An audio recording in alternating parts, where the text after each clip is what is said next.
जय हिंद दोस्तों, कैसे आप सब? उम्मीद करते हैं आप लोग बहुत ही अच्छे होंगे। दोस्तों, जैसा कि आपको पता है, पंचायत सहायक भर्ती से रिलेटेड हम हर एक लेटेस्ट अपडेट लगातार आपको दे रहे हैं। दोस्तों, आज की जो जानकारी हम आपको देने वाले हैं बहुत ही बड़ी जानकारी है दोस्तों, क्योंकि आप देख रहे हैं, जैसा कि थंबनेल आपने देखा होगा, कि अभी तक केवल 50% पंचायत सहायकों का ही मानदेय मिल पाया है। दोस्तों, ये भी मैं एक आंकड़ा आपको बता रहा हूँ, एक्यूरेट चीज़ नहीं है, लेकिन लगभग 50% पंचायत सहायकों का मानदेय मिल गया है और 50% पंचायत सहायकों का मानदेय नहीं मिला है। क्यों नहीं मिला है दोस्तों, इसी पे पूरी जानकारी मैं आपको इस वीडियो में आगे देने वाला हूँ। तो आपसे निवेदन करेंगे, आप इस वीडियो को लास्ट तक देखिए। अगर आपने हमारे चैनल को सब्सक्राइब नहीं किया है तो प्लीज़ जल्द से जल्द सब्सक्राइब कर लीजिए, साथ में बेल आइकन भी दबा लीजिए, ताकि आपको हर एक लेटेस्ट अपडेट सबसे पहले मिले और आप सही जानकारी को जान पाए, सही जानकारी को समझ पाए। दोस्तों, अब सवाल ये है कि अभी तक 50% पंचायत सहायकों का मानदेय क्यों नहीं मिला है। दोस्तों, अभी सचिव द्वारा तमाम बहाने किए जा रहे हैं जिनका मानदेय नहीं मिला है उन पंचायत सहायकों को, क्योंकि यहाँ पे दोस्तों दो डोंगल होते हैं। पहले सचिव आपके खाते को अपलोड कर देगा ई ग्राम स्वराज पोर्टल पे, पहला चीज़। अब उसमें जो सचिव होगा, आप वो अपना डोंगल लगा के रेडी रखेगा और जैसे ही ग्राम प्रधान का डोंगल लगता है, आपका पेमेंट आपके खाते में आ जाता है। यही पूरी प्रक्रिया है। अब इसमें बहुत सारे बहाने किए जा रहे हैं।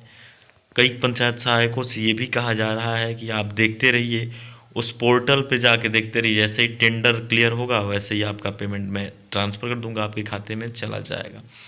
तो ऐसा ऐसा भी बात निकल के आ रहा है बहुत जगहों से। दोस्तों, मैं आपको सीधा बता दूं, ये एक बहुत ही बड़ी लापरवाही है आपका पेमेंट नहीं देने का।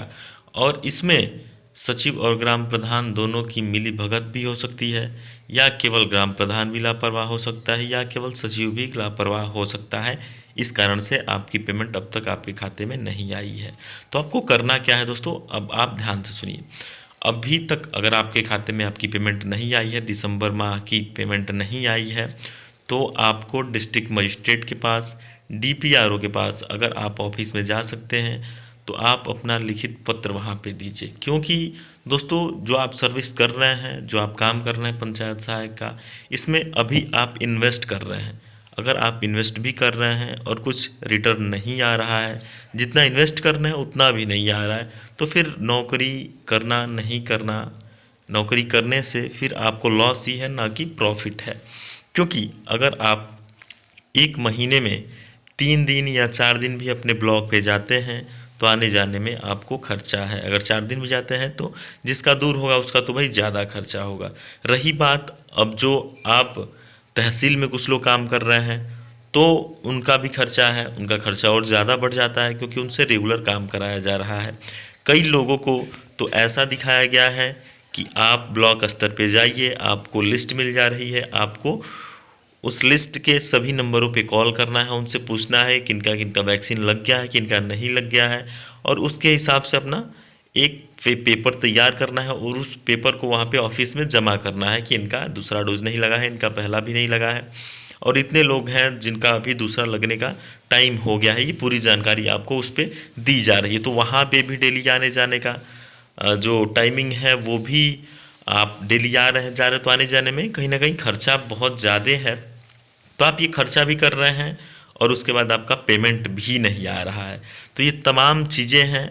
इसके साथ मैं आपको बता दूं, वैक्सीनेशन में आप जो डाटा फीडिंग का काम कर रहे हैं, वो भी वहाँ भी जाने के लिए आपको 5 किलोमीटर 10 किलोमीटर इधर उधर अपने ग्राम सभा से आना जाना पड़ रहा है और पूरा दिन काम करना पड़ रहा है, सुबह 10 से लेके शाम को 4 बजे तक ये आपको काम करने पड़ रहे हैं, वो भी रेगुलर, और बहुत ही स्ट्रिक्ट काम है, बहुत ही प्रेशर वाला काम है। आपका माइंड इसमें बहुत ज़्यादा खर्च हो रहा है, प्लस आपकी जो फिजिकल एनर्जी है वो भी काफ़ी ज़्यादा लॉस हो रही है। तो कहीं ना कहीं अगर कोई भी जॉब करना चाहता है तो उसको कुछ मिलना चाहिए। जब वो काम कर रहा है तो उसको कुछ पेमेंट के तौर पे जो 6,000 रुपये मानदेय हैं वो अगर आपको मिलते हैं तो आप उससे जो आपके खर्चे आने जाने के खर्चे, क्योंकि ट्रेवलिंग चार्ज आपको अलग से नहीं मिलने वाले हैं, आपको इसी में मैनेज करना है। क्योंकि मैं कई बार अधिकारियों से इससे बात करके मैं समझा हूँ तो वो सीधा बोल रहे हैं कि ट्रेवलिंग खर्च अभी ऐसा कोई प्रावधान नहीं है कि आपको ट्रेवलिंग खर्च दिया जाए, लेकिन हाँ इतना ज़रूर किया जा सकता है कि ये प्रयास किया जाएगा कि आपको आपके ग्राम पंचायत में ही काम दिया जाए।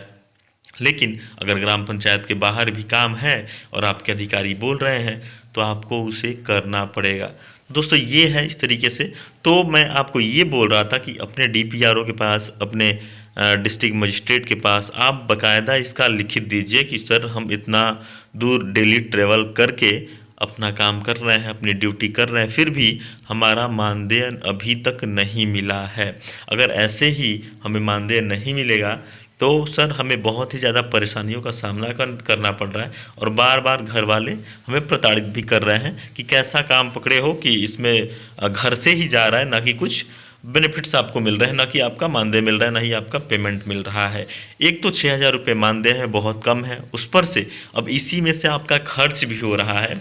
ये भी बहुत बड़ी यहाँ पे लापरवाही है अधिकारियों द्वारा, क्योंकि मैं आपको सीधा तौर पे बोल दूं तो इसमें अगर ट्रैवलिंग आप कर रहे हैं तो कुछ बचने वाला नहीं है, बल्कि कई जगहों पे तो ऐसा भी हो जाएगा कि आपको घर से ही इसमें लगाना पड़ेगा टोटल अपना टाइम इन्वेस्ट करने के बाद। अब कुछ पंचायत सहायक ऐसे हैं, कुछ क्या बहुत ज़्यादा हैं, कि उनको कहीं ना कहीं लालच है कि अगर मैं अभी इस तरीके से कर देता हूं तो आगे चल के क्या पता मानदेय बढ़ जाए या ये जो नौकरी है ये परमानेंट हो जाए। तो ये हो भी सकते हैं, ये मैं नहीं बोल सकता कि ये नहीं होगा, ये हो भी सकता है। तो जो इस तरीके का आस लगाए बैठे हैं, मतलब हर कोई अपना अपना प्रॉफिट ढूंढता है, तो पंचायत सहायक भी कहीं ना कहीं ये जब सह रहे हैं ये सारी चीज़ें, तो आगे चल के उसका प्रॉफिट भी वो देख रहे हैं, सोच रहे हैं कि आगे चल के हो सकता है कि हमको मिल जाएगा।